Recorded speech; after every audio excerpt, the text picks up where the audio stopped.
দর্শক, দেশ টিভির জনপ্রিয় অনুষ্ঠান জনতার ভাবনায় যশোর থেকে আপনাদেরকে স্বাগত জানাচ্ছি। আমি সালাউদ্দিন সাগর। এই অনুষ্ঠানের মাধ্যমে আমরা সাধারণ জনগণের সাথে সামাজিক, রাজনৈতিক, প্রশাসনিক সহ রাষ্ট্র ভাবনা নিয়ে আমরা বিভিন্ন বিষয় নিয়ে কথা বলে থাকি। আমরা এই অনুষ্ঠানের মাধ্যমে সাধারণ জনগণের সাথে সরাসরি সম্পৃক্ত হই। আজকে আমরা জানার চেষ্টা করব যে আসলে সামাজিক, রাজনৈতিক, রাষ্ট্র ভাবনা নিয়ে আসলে সাধারণ জনগণ কি ভাবছে, কেমন রাষ্ট্র চান তারা। তো আমরা এই পর্যায়ে সাধারণ জনগণের সাথে কথা বলতে চাই। আমার প্রথম প্রশ্ন হচ্ছে যে রাষ্ট্রে দেশ এখন যেভাবে চলছে, এখন ছাত্র জনতার ইস্যুর পরে ইস্যু আমরা দেখতে পাচ্ছি। রাষ্ট্রের একটা চলছে, অন্তর্বর্তীকালীন সরকার দেশ চালাচ্ছেন। এই অবস্থাতে আপনি দেশের সার্বিক প্রেক্ষাপট কিভাবে মূল্যায়ন করছেন? দেশের সার্বিক পরিস্থিতি বলতে আমরা দেখছি এখন একটি তত্ত্বাবধায়ক সরকার দেশ চালাচ্ছে। আমাদেরকে প্রথমেই সবাই জানতে হবে আসলে তত্ত্বাবধায়ক সরকারের কাজটা কী।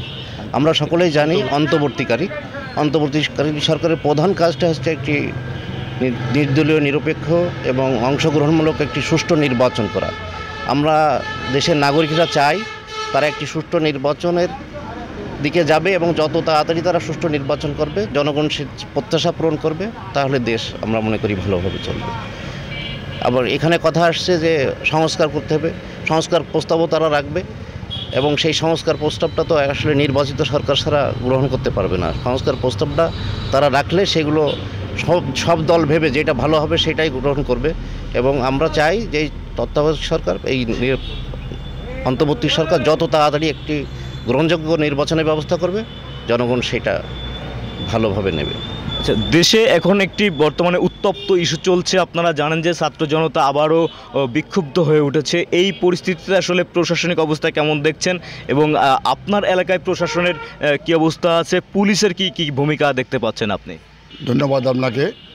বিষয়টা হচ্ছে মূলত আমাদের দেশে বর্তমান যে সরকার বিরাজ করছেন, অন্তর্বর্তীকালীন সরকার, তো আসলে অন্তর্বর্তীকালীন সরকার আসার আগে এই যে আমরা 17টা বছর যে আন্দোলন সংগ্রাম করেছিলাম, তখন ফ্যাসিস্ট সরকার ছিল শেখ হাসিনা, তারা প্রশাসনকে এমনভাবে সাজিয়েছিলেন যারা দেশ চালানো দূরের কথা, কোথায় আমলিকা কোথায় জামাত আছে এগুলো খুঁজে বেড়ানো তাদের মুখ্য উদ্দেশ্য ছিল। আইন শৃঙ্খলা এবং আপনার বিচার বিভাগ সব ছিল তুঙ্গে, কেউ কোনো জায়গায় কাজ করেনি।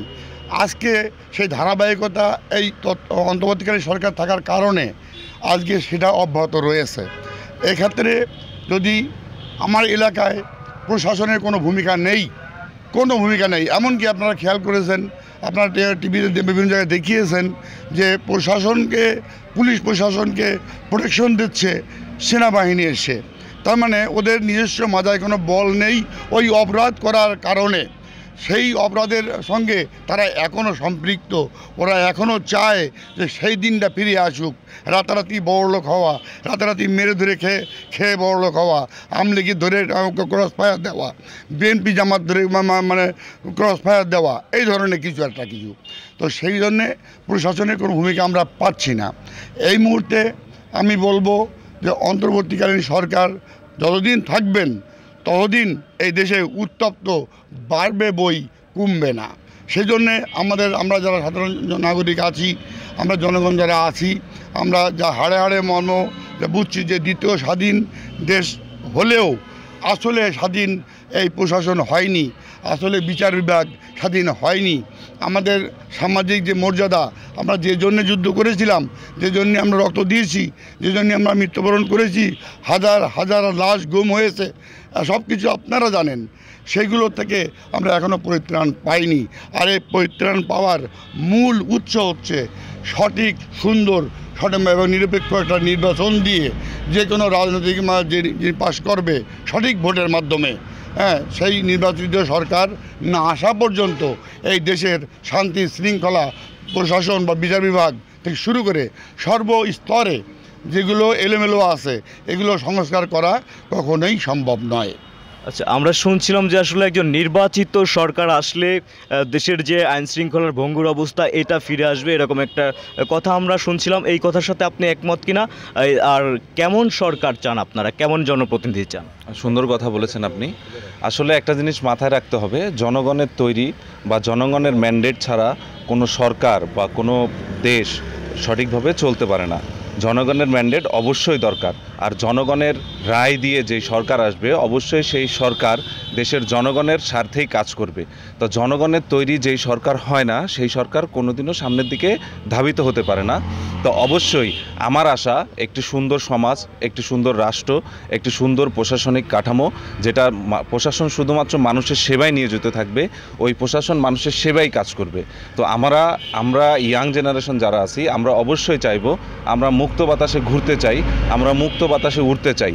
আমরা কোনো দোসর বিগত 17 বছর মানুষের এত পরিমাণে মানুষকে জ্বালিয়ে গেছে, তারা আজকে হারে হারে সেটা টের পাচ্ছে, তারা জানতে পারছে যে তারা কতটা অপরাধ করেছে। আর একটা কথায় মাথায় রাখতে হবে, আপনি যতটুকু পানিতে নামবেন ঠিক ততটুকুই কিন্তু ভিজবেন। তো আপনার অপরাধের সীমায় এত পর্যায়ে পৌঁছে গেছে যে এখন আপনার অপরাধের যেই মাত্রা সেটা আপনি এখন নিতে পারছেন না। তো এটা মাথায় রাখতে হবে, যদি একটা দেশ পরিচালনা করতে হয় অবশ্যই জনগণের তৈরি, জনগণের ম্যান্ডেট সরকার প্রয়োজন। তো আমি সবাইকে মানে বলতে চাচ্ছি যে যত দ্রুত সম্ভব একটি গণতান্ত্রিক সরকার বাংলাদেশে প্রয়োজন। গণতান্ত্রিক সরকার ছাড়া বাংলাদেশের সামনের দিকে উন্নয়নশীল যে বাংলাদেশ, এই বাংলাদেশকে উন্নতির দিকে ধাবিত করতে হলে একটি গণতান্ত্রিক সরকার অতীব জরুরি। আপনি গণতান্ত্রিক সরকারের কথা বলছিলেন, আমরা ইতিপূর্বেও দেখেছি যে সরকার পতন হয়েছে, পতিত সরকার তারাও বারবার গণতন্ত্রের প্রতিষ্ঠার কথা বলেছে, তারাও বলেছে যে আমরা গণতন্ত্র প্রতিষ্ঠা করেছি। আবার যারা আসতে চাচ্ছে তারাও বলছে গণতন্ত্রের দাবি নিয়ে তারা আসবে। গণতান্ত্রিক সরকার নাকি নির্বাচিত সরকার, কোনটার দাবি জানাচ্ছেন? আমি অবশ্যই নির্বাচিত সরকার, যেটা জনগণের ম্যান্ডেটে যে নির্বাচিত হবে, জনগণের ভোটে যে বিজয়ী হবে, এই জন্য দ্রুত একটি সুষ্ঠু ভোট দাবি জানাচ্ছি। ঠিক আছে, ধন্যবাদ আপনাকে। আমরা একটু আপনার কাছে জানতে চাই, সেটা হচ্ছে যে একজন বলছে যে আসলে এই সরকার বলছে যে সংস্কার আগে হবে তারপরে নির্বাচন হবে, এদিকে রাজনৈতিক দলগুলো বলছে যে সংস্কার এবং নির্বাচন একই সাথে হওয়া প্রয়োজন। আপনি আসলে কি মনে করছেন? নির্বাচিত সরকার ছাড়া সংস্কার করা সম্ভব না। যে 17টি বছর ধরে খুনি শেখ হাসিনা যে তার পুরো যে দেশটা তো চালায় তো প্রতিটা সরকারি প্রতিটা সরকারি প্রতিষ্ঠানে যে শেখ হাসিনার দোসর তারা এখনও রয়ে গেছে, তারা এখনও পর্যন্ত তাদের জায়গায় বহাল আছে। পুলিশ প্রশাসন এখনও পর্যন্ত আগেও যেভাবে কাজ করতো এখন ঠিক সেভাবে কাজ করতেছে। বর্তমানে একটি নির্বাচিত সরকার ছাড়া কোনোভাবে সংস্কার করাও সম্ভব না, আর দেশ উন্নয়নের দিকে নিয়ে যাওয়া সম্ভব না। এ কারণে আমি আমার পক্ষের থেকে দাবি জানাচ্ছি যত দ্রুত সম্ভব একটি সুষ্ঠু অবাধ নির্বাচনের ব্যবস্থা এই যে অন্তর্বর্তী সরকার আছে সে যত দ্রুত সম্ভব একটি অবাধ সুষ্ঠু নির্বাচনের ব্যবস্থা করুক, যাতে জনগণ তার মতের ভিত্তিতে সে যারে চাবে তারে যেন ভোট দিতে পারে, সেভাবে একটা ভোটের ব্যবস্থা করে দিক। যে সরকারি আসবে সেই পারবে যে বাংলাদেশের যে প্রত্যেকটা প্রতিষ্ঠান যেখানে শেখ হাসিনার দোসররা এখনও বসে আছে, যারা দেশটারে গিলে খেয়েছে তাদেরকে সংস্কার করতে পারবে। একমাত্র প্রতিষ্ঠিত নির্বাচিত সরকার ছাড়া সম্ভব না।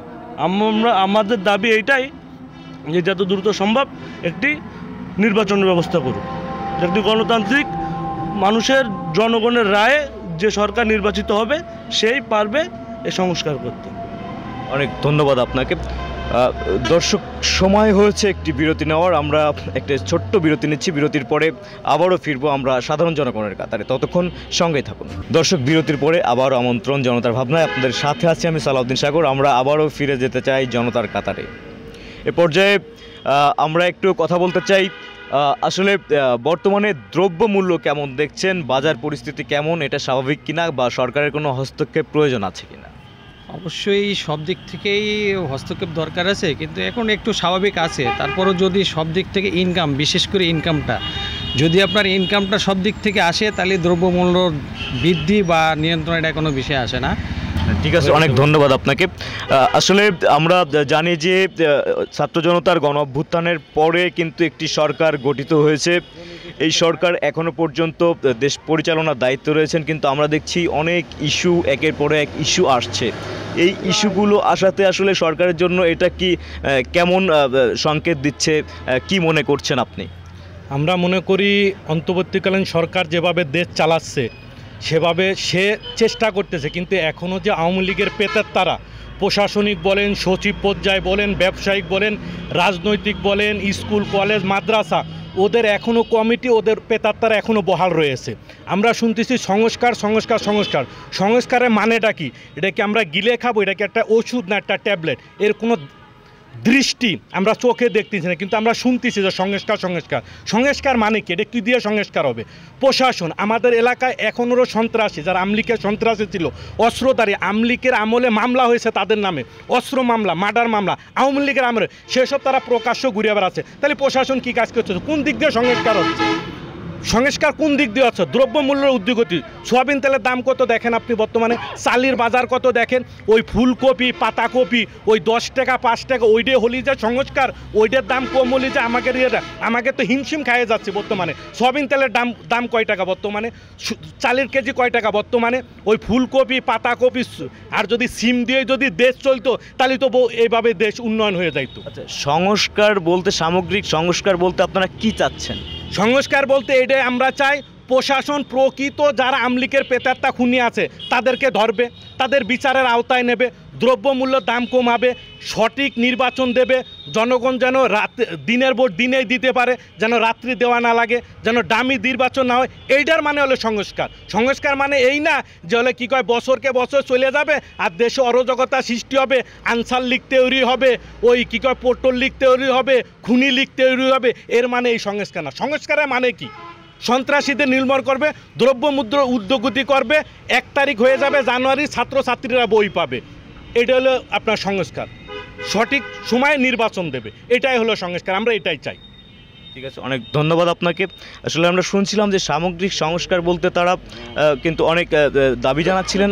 আমি একটু এ পর্যায়ে আপনার কাছে জানতে চাই, সেটা হচ্ছে যে বর্তমান যে অন্তর্বর্তীকালীন সরকার দেশ চালাচ্ছেন, এই দেশের সার্বিক পরিস্থিতি আপনি কিভাবে মূল্যায়ন করছেন এবং একই সাথে শিক্ষা ব্যবস্থা আপনি কিভাবে মূল্যায়ন করবেন?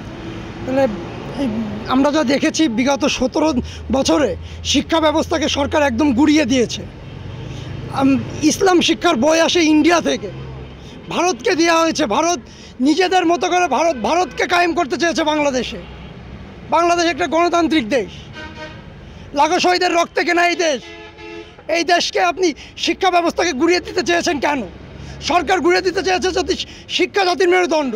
আজকে যদি শিক্ষা ব্যবস্থাকে গুড়িয়ে দেওয়া যায়, সরকার নিশ্চিন্তে আরও কয়েকশো বছর এই দেশকে শাসন করবে এই স্বৈরাচার ফ্যাসিস্ট আওয়ামী সরকার। এইটাই ছিল তাদের মূল লক্ষ্য। আমরা চাই অতি দ্রুতই পাঠ্যদানের পরিবর্তন হোক, বই পুস্তকের পরিবর্তন হোক, একটা সুস্থ ধারার সংস্কৃতি এই বাংলাদেশে চালু হোক, একটা সুস্থ পরিবেশ তৈরি হোক, বাচ্চাদের একটা সুস্থ পড়ার পরিবেশ তৈরি হোক। কারণ আজকে যদি বাচ্চারা ভালো কিছু না শেখে, এবং আমার আরও একটা দাবি, সকল জায়গায় মাদ্রাসা হোক, কিন্ডারগার্টেন হোক, স্কুল হোক, সব জায়গায় ধর্ম শিক্ষা বা আরবি শিক্ষাকে আবশ্যক করা উচিত। আজকে আমরা মুসলিম জাতি, আমরা কালেমা ঠিকভাবে পড়তে পারি না, আমাদের বাচ্চারা নামাজ পড়তে পারে না। নবীজির আমলের একটা কথা আছে, যদি তুমি নামাজে দাঁড়িয়ে পিছন থেকে বাচ্চাদের আওয়াজ না পাও, মনে করবো ওই জাতি খুব বিপদের ভিতরে আছে। আজকে বাচ্চারা স্কুল থেকে গান বাজনা শেখে, সংস্কৃতি শেখে, রান্না বান্না শেখে, কিন্তু কোনো বাচ্চা কিন্তু স্কুল থেকে নামাজ শিখে আসছে না। আমরা একসময় যখন আমরা পড়াশুনো করতাম, আমরা দেখেছি আমাদের স্কুলে আমাদের প্রধান শিক্ষক বা আমাদের অন্যান্য শিক্ষকরা নামাজের সময় আমাদেরকে মসজিদ দূরে হলে ক্লাসের ভিতরে জায়গা করে আমাদেরকে নামাজ পড়িয়েছে। আজকে সেই সংস্কৃতি স্কুল থেকে উঠে গিয়েছে। আজকে স্কুলে কিন্তু ইসলামের কিচ্ছু নাই। আমি গর্ব করে বলি, আমরা ইসলাম ধর্মের মানুষ, বাংলাদেশ ইসলামী একটা কান্ট্রি, কিন্তু ইসলামের কি আছে এই দেশে? আপনি আরও একটা প্রশ্ন করেছিলেন সংস্কার। আজকে সংস্কার কি হচ্ছে? আজকে এই যে 5 আগস্টের পরে আপনি কি আমাকে দেখাতে পারবেন দৃষ্টান্তমূলক কিছু হয়েছে? আমরা দেখেছি বাংলাদেশ জাতীয়তাবাদী ছাত্রলীগের সেক্রেটারি পল্লবকে ইন্ডিয়া থেকে বেনাপোল থেকে অ্যারেস্ট করা হয়েছে ছাত্রলীগের। তিনি 1 সপ্তাহের ভিতরে জামিন পান। আমার প্রশ্ন, কীভাবে পল্লবের মতো একজন দাগি সন্ত্রাসী 1 সপ্তাহের ভিতরে জামিন পায়? কিভাবে এনারা এক সপ্তাহের ভিতরে জামিন পায়? এই পরিস্থিতিতে সরকারকে কোনো পরামর্শ দিবেন কিনা বা আপনাদের কোনো দাবি আছে কিনা? আমি সরকারকে বলতে চাই যে আজকে দেখেন দুদকের আজকে কোনো খবর নেই, কত কত কোটি টাকার মামলা লুটপাট হয়ে গেছে, বাংলাদেশটাকে ঝুড়িবিহীন মানে তলাবিহীন ঝুড়িতে পরিণত করেছে এই সরকার।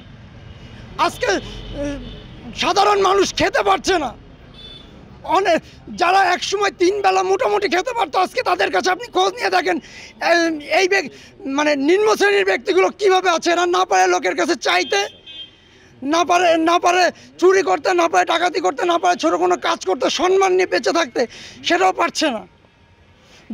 3 বেলার জায়গায় 2 বেলা খেয়ে আছে, নিজের ইয়ে করতে পারছে না। আমি সরকারের কাছে দাবি জানাতে চাই যে অতি সত্বর এই ফ্যাসিস্ট আওয়ামী সরকারের দোসরদের দুদকের আওতায় নিয়ে তাদের সম্পত্তির হিসেব নেওয়া হোক, এবং যে টাকাটা বিদেশে পাচার হয়ে গেছে সেটাকে অতি সত্বর দেশে ফিরিয়ে আনার প্রক্রিয়ায় তারা আসুক।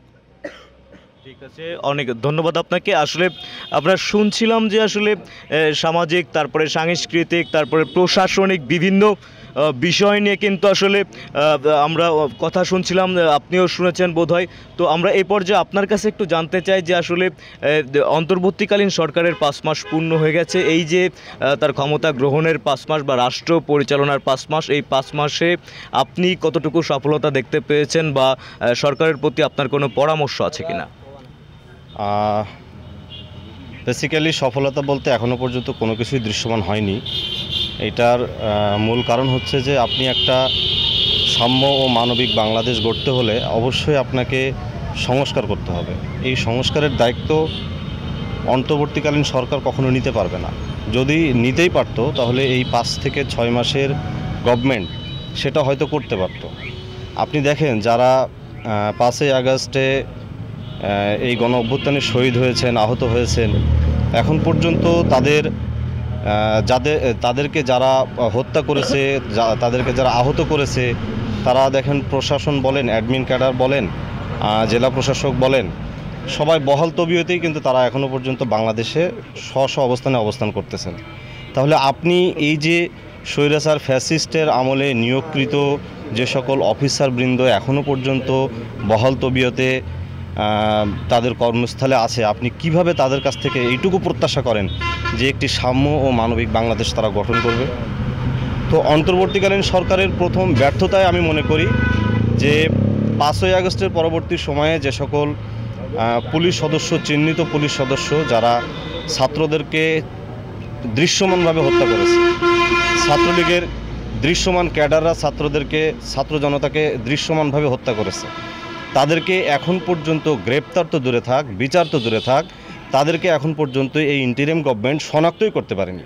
আমি যেটা মনে করি ব্যক্তিগতভাবে, আমার এই ইন্টারিম গভর্নমেন্টের কাছে পরামর্শ থাকবে যে তারা যে সংস্কারের কথা বলে এত যে চিল্লাচ্ছে, তারা এই সংস্কার এই চিল্লানো বাদ দিয়ে আমার কাছে প্রথম পরামর্শ থাকবে যে সারা বাংলাদেশের 64টা ডিস্ট্রিক্টে যে জেলা প্রশাসকগুলো ফ্যাসিস্ট আমলে নিয়োগকৃত, এই জেলা প্রশাসকগুলোকে অপসারণ করতে হবে।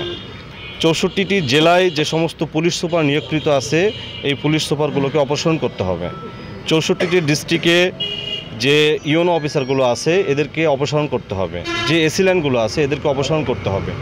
আপনি একটি সাম্য ও মানবিক বাংলাদেশ গড়ার কথা আমি বারবারই কেন বলতেছি, কারণ একটি সাম্য ও মানবিক বাংলাদেশ বিনির্মাণ ছাড়া এই বাংলাদেশে কখনোই আপনি কোনোভাবেই কোনো কিছুতেই সফলতা অর্জন করতে পারবেন না। আর এইটুকু করতে হলে আপনাকে প্রথমে এই প্রশাসন ক্যাডার বলেন, অ্যাডমিন ক্যাডার বলেন, বিশ্ববিদ্যালয়ের ভিসি বলেন, আপনার এডিসি বলেন, এনডিসি বলেন, যত প্রশাসনিক পাওয়ারগুলো আছে সেই পাওয়ারগুলোকে আপনাকে যে দলীয়করণের মাধ্যমে নিয়োগ দেওয়া হয়েছিল এগুলোকে অপসারণ করে একটি সুষ্ঠু নির্বাচনের দিকে আগাইতে হবে। আর একটি সুষ্ঠু নির্বাচনে যখন বাংলাদেশের 48টি নিবন্ধিত দল আছে, সেই দলগুলো যখন মানে স্বতঃস্ফূর্তভাবে অংশগ্রহণ করবে, জনগণের ম্যান্ডেট নিয়ে যখন একটি সরকার গঠন হবে, তখন এই সরকার অবশ্যই জনগণের জবাবদিহিতামূলক সরকার থাকবে। একটি জনগণের জবাবদিহিতামূলক সরকার যখন দেশ পরিচালনা করবে তখন কখনোই এই ফ্যাসিজমের মতন চিন্তাভাবনা তারা করতে পারবে না। এই জন্য আমি এই ইন্টারিম গভর্নমেন্টের কাছে আমার প্রত্যাশা যে তারা অতি দ্রুত একটি সুষ্ঠু নির্বাচন ব্যবস্থার মাধ্যমে বাংলাদেশকে একটি স্থিতিশীলতার দিকে নিয়ে যাওয়ার জন্য যে অগ্রণী ভূমিকা তাদের হাতে আছে সেই সুযোগটুকু তারা যেন কাজে লাগায়। অনেক ধন্যবাদ আপনাকে। দর্শক, সময় হয়েছে আরেকটি বিরতি নেওয়ার। আমরা শুনছিলাম সাম্যের কথা, আমরা শুনছিলাম নানান সংকটের কথা। বিরতির পরে আমরা আবারও ফিরবো জনতার কাতারে। থাকুন আমাদের সাথে, ছোট্ট একটি বিরতি নিয়ে আবারও ফিরছি।